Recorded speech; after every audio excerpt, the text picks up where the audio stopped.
Hey, what's up, guys? Coming here today with another What's Next. This is going to be on Anthony Dirrell, the former two-time super middleweight world champion. True Boxing here, guys. Thank you for coming back to get hit with the truth.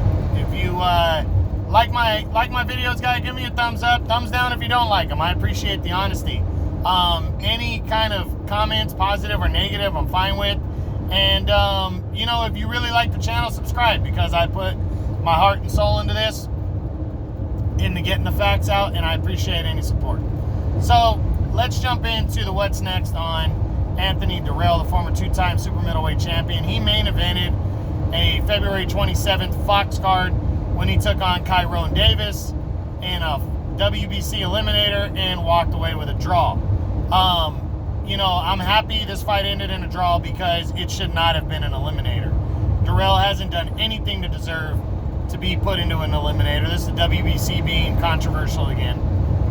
And then to throw him in against a guy like Davis, who was 15-2, I thought was a joke. And so the fact that it went to a draw and neither guy became the number one contender, I'm happy about. That's good. So let's get into the what's next now and see you know, what could possibly be going on for Dirrell. Now, naturally, he is dropping in the top 10. You know, he really is right now. He's dropping. I think I got him dropped to 9. You know, and you know, it was just a bad performance. You know, I think Dirrell really fights to his competition, fights down to their level. If they're not that great, that's why Anthony Yildirim. That's why he ended up getting a title shot eventually, because Dirrell, I think, was overlooking him and should have lost the fight. And then Yildirim became the mandatory number one contender because of the controversial decision loss to Dirrell. So, Dirrell, this time it was a draw, but, you know, maybe he's lost a step. He's 36 now. Maybe he hasn't. Maybe Davis is on the level. Who knows? We won't know until the next fight. So let's see what's possibly next for Anthony Dirrell. We start with number 1, Canelo Alvarez. No way this happens. Even Dirrell wants to bypass an eliminator and just be declared the number 1 contender, and I think the WBC would be crazy if they did that. They shouldn't do that. You know, and I hope they don't, because, you know, he shouldn't be there, but he definitely isn't fighting Canelo anytime soon, so no way. The only way is if he were to beat somebody legit and then Canelo want to fight him in December, but I doubt it. He doesn't stay that active. There's no way he's going to fight 3 times this year. Even if a Canelo fight's on the table, I doubt it. So, no, not seeing Canelo and Dirrell anytime soon, especially next. Number 2 is Danny Jacobs. If Jacobs decides, now that he's a free agent, if he decides to come to the PBC, I wouldn't hold it past these 2 guys. And then you could call it a legit eliminator if they do. So maybe. I'm going to lean towards the less likely, but I think it could be possible. Number 3, number 3, WBA super champion, the former champion, Callum Smith. I'm sorry, guys, I'm drawing a blank. No, I don't see this one. Callum Smith's coming off that loss to Canelo, and it's a bad matchup for Dirrell. I don't think he goes for it. Number 4 is David Benavidez, a rematch. I hear Dirrell doesn't want to fight Benavidez in a rematch.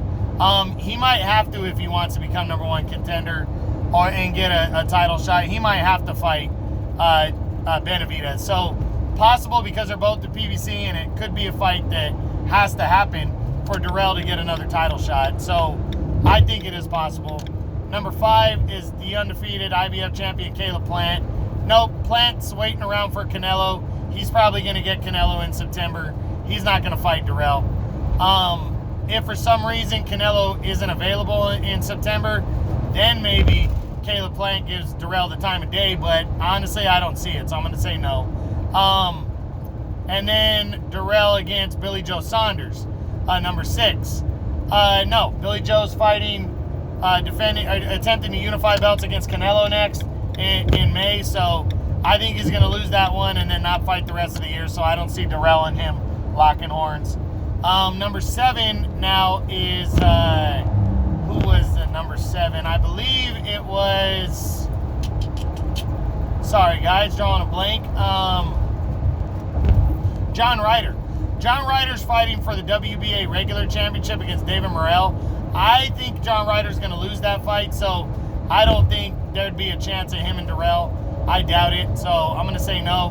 Might not be a chance anyways because it's DAZN and Matchroom working with the PBC, so probably wouldn't happen anyways.